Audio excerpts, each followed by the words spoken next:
খ্রিস্ট ধর্ম বিশ্বের অন্যতম বৃহৎ ধর্ম। এটি একটি একেশ্বরবাদী ধর্ম, যার অনুসারীরা যিশুকে ঈশ্বরের পুত্র এবং মানবজাতির ত্রাণকর্তা হিসাবে বিশ্বাস করে। খ্রিস্ট ধর্মের মূল ভিত্তি হল বাইবেল, যা খ্রিস্টানদের পবিত্র ধর্মগ্রন্থ।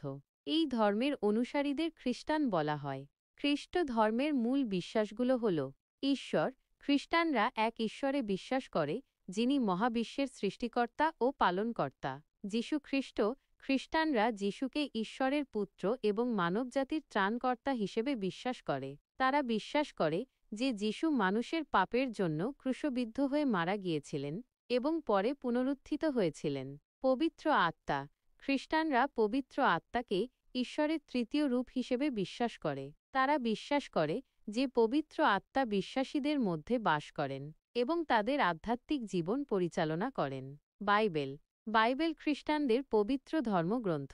এটি দুটি অংশে বিভক্ত: পুরাতন নিয়ম এবং নতুন নিয়ম। পুরাতন নিয়মে ঈশ্বরের আদেশ এবং ইহুদি জাতির ইতিহাস বর্ণিত আছে। নতুন নিয়মে যিশুর জীবন, শিক্ষা এবং তার অনুসারীদের কথা বলা হয়েছে। খ্রিস্টান ধর্মে বিভিন্ন ধরনের উৎসব ও রীতি প্রচলিত আছে। এদের মধ্যে সবচেয়ে গুরুত্বপূর্ণ হল বড়দিন, যা যিশুর জন্মদিন উপলক্ষে পালন করা হয়, এবং ইস্টার সানডে, যা যিশুর পুনরুত্থানের উৎসব হিসেবে পালিত হয়। খ্রিস্টান ধর্ম বিশ্বের বিভিন্ন দেশে প্রচলিত আছে এবং এর অনুসারীর সংখ্যা প্রায় 2.4 বিলিয়ন। এই ধর্ম মানবজাতিকে প্রেম, ক্ষমা এবং সেবার শিক্ষা দেয়।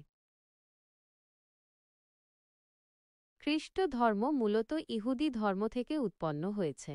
খ্রিস্টানরা যিশুকে ঈশ্বরের পুত্র এবং মানবজাতির ত্রাণকর্তা হিসেবে বিশ্বাস করে। তাদের বিশ্বাস অনুযায়ী যীশুখ্রিস্টের জন্মের মাধ্যমে খ্রিস্ট ধর্মের সূচনা হয়।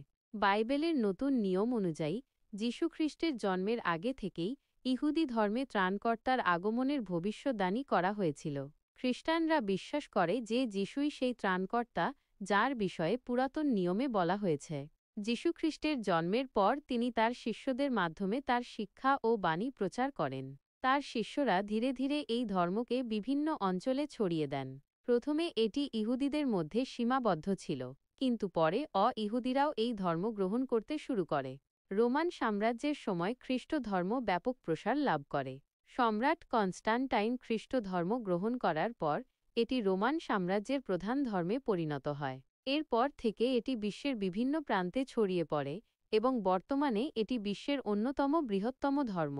খ্রিস্ট ধর্মের প্রসারে বিভিন্ন ঐতিহাসিক ঘটনা ও ব্যক্তিত্বের অবদান রয়েছে। এর মধ্যে সবচেয়ে গুরুত্বপূর্ণ হল যীশুখ্রিস্টের জীবন, শিক্ষা ও মৃত্যু। এছাড়াও তার শিষ্যদের প্রচার, রোমান সাম্রাজ্যের পৃষ্ঠপোষকতা এবং বিভিন্ন ধর্মপ্রচারকদের উদ্যোগ এই ধর্মকে বিশ্বব্যাপী ছড়িয়ে দিতে সহায়ক হয়েছে। খ্রিস্টানদের ধর্মগ্রন্থের নাম বাইবেল। বাইবেল দুটি অংশে বিভক্ত: পুরাতন নিয়ম, ওল্ড টেস্টামেন্ট। এই অংশে হিব্রু বাইবেলের বিভিন্ন বই রয়েছে, যা ইহুদিদের ধর্মগ্রন্থ হিসেবেও পরিচিত। এতে সৃষ্টি, আদি মানব, নবী রাসূলদের কাহিনী এবং ঈশ্বরের বিধান সম্পর্কে লেখা আছে। নতুন নিয়ম, নিউ টেস্টামেন্ট। এই অংশে যিশুর জীবন, শিক্ষা, মৃত্যু ও পুনরুত্থান এবং তার শিষ্যদের প্রচারিত বাণী সম্পর্কে লেখা আছে। এছাড়াও এতে খ্রিস্টীয় মণ্ডলীর প্রাথমিক ইতিহাস ও বিশ্বাস সম্পর্কেও বিবরণ রয়েছে। বাইবেল খ্রিস্টানদের কাছে ঈশ্বরের বাণী হিসেবে বিবেচিত এবং তাদের বিশ্বাস ও জীবনের পথনির্দেশক। বাইবেলের প্রথম অংশ, অর্থাৎ পুরাতন নিয়মে 39টি বই আছে। এই অংশে মূলত হিব্রু বাইবেলের বিভিন্ন বই রয়েছে, যা ইহুদিদের ধর্মগ্রন্থ হিসেবেও পরিচিত।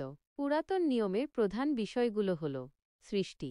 এখানে মহাবিশ্বের সৃষ্টি, পৃথিবীর সৃষ্টি এবং মানুষ ও অন্যান্য জীবের সৃষ্টির বর্ণনা দেওয়া হয়েছে। আদি মানব, আদম ও হাওয়ার কাহিনী এবং তাদের পাপের কারণে পৃথিবীতে দুঃখ ও কষ্টের আগমন সম্পর্কে বলা হয়েছে। নবী রাসূলদের কাহিনী। এখানে আব্রাহাম, মোজেস, নোয়াহ, দাউদ, সলোমন এবং অন্যান্য নবী রাসূলদের জীবন ও তাদের প্রচারিত বাণী সম্পর্কে আলোচনা করা হয়েছে। ঈশ্বরের বিধান। এখানে ঈশ্বর কর্তৃক প্রদত্ত বিভিন্ন আইন ও আদেশ, যেমন 10 আজ্ঞা এবং অন্যান্য বিধিবিধান সম্পর্কে বলা হয়েছে। ইহুদি জাতির ইতিহাস। এখানে ইহুদি জাতির উৎপত্তি, তাদের মিশর থেকে যাত্রা, প্রতিশ্রুত দেশ দখল এবং তাদের উত্থান পতন সম্পর্কে বিভিন্ন ঐতিহাসিক ঘটনা বর্ণিত আছে। ভবিষ্যদ্বাণী। এখানে বিভিন্ন নবী রাসূলদের মাধ্যমে ঈশ্বরের ভবিষ্যৎবাণী সম্পর্কে বলা হয়েছে, যা পরবর্তীকালে যিশুর আগমন ও তার কাজ সম্পর্কে ইঙ্গিত দেয়। পুরাতন নিয়ম খ্রিস্টানদের কাছে ঈশ্বরের বাণী হিসেবে বিবেচিত এবং তাদের বিশ্বাস ও জীবনের পথনির্দেশক। এই অংশে বর্ণিত কাহিনী ও শিক্ষা খ্রিস্টানদের ধর্মীয় ও নৈতিক জীবনের ভিত্তি স্থাপন করে। বাইবেলের নতুন অংশে ২৭টি বই আছে। এই অংশে মূলত যিশুর জীবন, শিক্ষা, মৃত্যু ও পুনরুত্থান এবং তার শিষ্যদের প্রচারিত বাণী সম্পর্কে লেখা আছে। নতুন নিয়মের প্রধান বিষয়গুলো হল যিশুর জীবন ও শিক্ষা। এখানে যিশুর জন্ম, তার বিভিন্ন অলৌকিক কাজ, তার উপদেশ ও শিক্ষা এবং তার শিষ্যদের সঙ্গে তার সম্পর্ক সম্পর্কে বিস্তারিত বর্ণনা করা হয়েছে। যিশুর মৃত্যু ও পুনরুত্থান। এখানে যিশুর ক্রুশবিদ্ধ হয়ে মৃত্যু এবং ৩ দিন পর তার পুনরুত্থানের ঘটনা অত্যন্ত গুরুত্বপূর্ণ। খ্রিস্টানরা বিশ্বাস করে যে যিশুর মৃত্যুর মাধ্যমে মানবজাতির পাপের মুক্তি সম্ভব হয়েছে। শিষ্যদের প্রচার। যিশুর মৃত্যুর পর তার শিষ্যরা বিভিন্ন স্থানে গিয়ে তার শিক্ষা ও বাণী প্রচার করেন। এই অংশে তাদের কার্যক্রম, তাদের প্রতিষ্ঠিত মণ্ডলী এবং তাদের লেখা চিঠিগুলো স্থান পেয়েছে। পত্রাবলী। নতুন নিয়মের একটি বড় অংশ হল বিভিন্ন সময় প্রেরিত পল এবং অন্যান্য শিষ্যদের লেখা চিঠি। এই চিঠিগুলোতে প্রাথমিক খ্রিস্টানদের বিশ্বাস, জীবনযাপন এবং বিভিন্ন সমস্যা নিয়ে আলোচনা করা হয়েছে। প্রকাশিত বাক্য। এটি নতুন নিয়মের শেষ বই, যেখানে ভবিষ্যতের ঘটনা এবং ঈশ্বরের শেষ বিচার সম্পর্কে প্রতীকী ভাষায় বর্ণনা করা হয়েছে।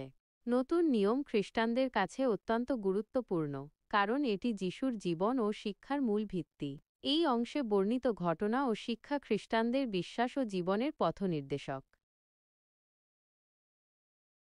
বাইবেলে অনেক মূল্যবান বাণী রয়েছে যা আমাদের জীবনকে আলোকিত করতে পারে। এখানে কয়েকটি উল্লেখযোগ্য বাণী উল্লেখ করা হল। ঈশ্বর প্রেম, ১ যোহন ৪:৮। এই ছোট্ট বাক্যটি ঈশ্বরের স্বরূপের গভীরতা প্রকাশ করে। ঈশ্বর শুধু প্রেমময় নন, তিনি নিজেই প্রেম। তোমরা একে অপরের প্রতি প্রেম রাখ, যেমন আমিও তোমাদের প্রতি প্রেম রেখেছি। যোহন দুপুর ৩:১২। যিশু তার শিষ্যদের এই আদেশ দিয়েছিলেন যে তারা যেন একে অপরের প্রতি সেইরূপ প্রেম রাখে, যেমন তিনি তাদের প্রতি রেখেছেন। বিশ্বাসী সেই দৃঢ় আশা যা আমরা আশা করি এবং অদৃশ্য বাস্তবতার প্রমাণ। ইব্রিয় ১১:১। এই বাণীটি বিশ্বাসের গুরুত্ব তুলে ধরে। বিশ্বাস মানে এই নয় যে আমরা কিছু দেখতে পাই না, বরং এর অর্থ এই যে আমরা যা আশা করি তার উপর দৃঢ় আস্থা রাখি এবং যা অদৃশ্য তার প্রমাণে বিশ্বাস করি। আমি তোমাদের শান্তি দিয়ে যাচ্ছি, আমার শান্তি আমি তোমাদের দিচ্ছি। জগৎ যেভাবে দেয় আমি তোমাদের সেভাবে দিই না। তোমাদের হৃদয় ভীত না হোক আর না হোক উদ্বিগ্ন। যোহন দুপুর ২:২৭। যিশু তার শিষ্যদের শান্তি দিয়ে যাওয়ার প্রতিজ্ঞা করেছিলেন, যা জগতের শান্তি থেকে ভিন্ন। এই শান্তি আমাদের হৃদয়কে ভয় ও উদ্বেগ থেকে রক্ষা করে। কারণ ঈশ্বর জগৎকে এত ভালোবাসলেন যে তিনি তার একজাত পুত্রকে দিলেন, যেন যে কেউ তাঁতে বিশ্বাস করে সে বিনষ্ট না হয় কিন্তু অনন্ত জীবন পায়। যোহন রাত ৩:১৬।